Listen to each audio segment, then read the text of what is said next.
ဘာဘယ်နေရာကိုပဲသွားစီးပွားရေးလောကမှာထိတ်ဆုံးကဥဆောင်နေသူတွေကိုကြည့်လိုက်ရင်တရုတ်လူမျိုးတွေကိုအများဆုံးတွေ့ရမှာပါ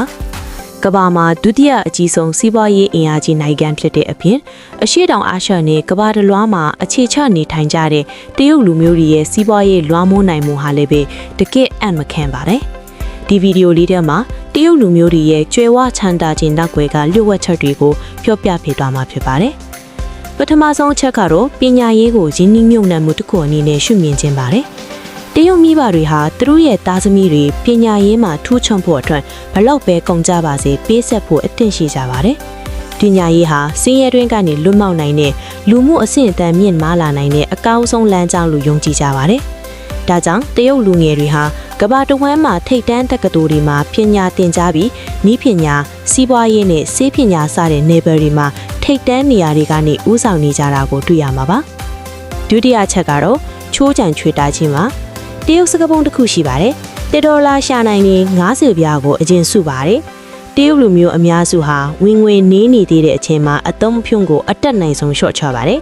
သူတို့ဟာမလိုအပ်တဲ့ဇင်ခံပစ္စည်းတွေမှာငွေဖြုံးလို့မရှိပဲရလာတဲ့ငွေကိုစီးပွားရေးလုပ်ငန်းတွေတိုးတက်ဖို့ဒါမှမဟုတ်အင်ချန်နေလိုခိုင်မာတဲ့ယင်းနှိမ့်မြုံနှံမှုတွေမှာပြန်လည်အသုံးပြုကြပါတယ်ဒီလိုစီကန်းရှိတဲ့ငွေကြေးအလျက်ထက်ကသူတို့ကိုရေရှည်မှာကြီးမားတဲ့ကျွဲဝချမ်းသာမှုစီကိုပို့ဆောင်ပေးတာဖြစ်ပါတယ်တတိယအချက်ကတော့ကိုနဲ့အပြန်အလှန်ကူညီမှုဖြစ်ပါတယ်တရုတ်လူမျိုးတွေရဲ့အောင်မြင်မှုမှာအရေးအကြီးဆုံးကတော့ကွမ်ရှီလို့ခေါ်တဲ့အဆက်အသွယ်ကိုနဲ့ပါပဲသူတို့ဟာကိုလူမျိုးအချင်းချင်းအလွန်ရိုင်းပင်ကြပါတယ်ဥပမာလူနယ်တယောက်စီးပွားရေးဆောက်လုပ်ခြင်းတယ်ဆိုရင်အမျိုးအဆွေတွေမိတ်ဆွေတွေကအတိုးမဲ့ဒါမှမဟုတ်အတိုးနဲ့နဲ့ငွေချေးပေးတတ်ကြပါတယ်တယောက်ကိုတယောက်လက်တွဲခေါ်တဲ့ဒီစနစ်ကပဲသူတို့ကိုကမ္ဘာစီးပွားရေးလောကမှာအားအကောင်းဆုံးအစုအဖွဲ့ချစ်စေတာပါစတုတ္ထအချက်ကတော့စီးပွားရေးအမြင်ကျဲတယ်ဆိုတာပါပဲတရုတ်လူမျိုးတွေကအခွင့်အရေးကိုမြင်းမြန်ဖမ်းတတ်ကြတယ်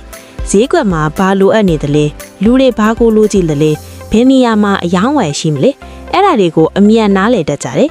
တခါတလေသူတို့ကစီးပွားရေးအကြီးကြီးတစ်ခုကိုမဆော့ခင်အသေးစားကနေဆော့ကြည့်လေအသေးစားဆိုင်အစားတောက်ကုန်ထွေးရေးထုတ်လုပ်ရေးပြီးတော့တခီကြီးကြီးလာတယ်အဲ့ဒီမှာအရေးကြီးတာကစတင်မယ်ဆိုတဲ့ဆုံးဖြတ်ချက်ပဲလူတော်များများကအကြီးကြီးမလုပ်နိုင်သေးလို့မစကြဘူးဒါပေမဲ့တရုတ်လူမျိုးတွေကတော့အသေးကကြီးလာတာကိုယုံကြည်ကြတယ်ဖင်းစမအချက်ကတော့ဒုက္ခကိုမကောက်ဘူးဆိုတာပါ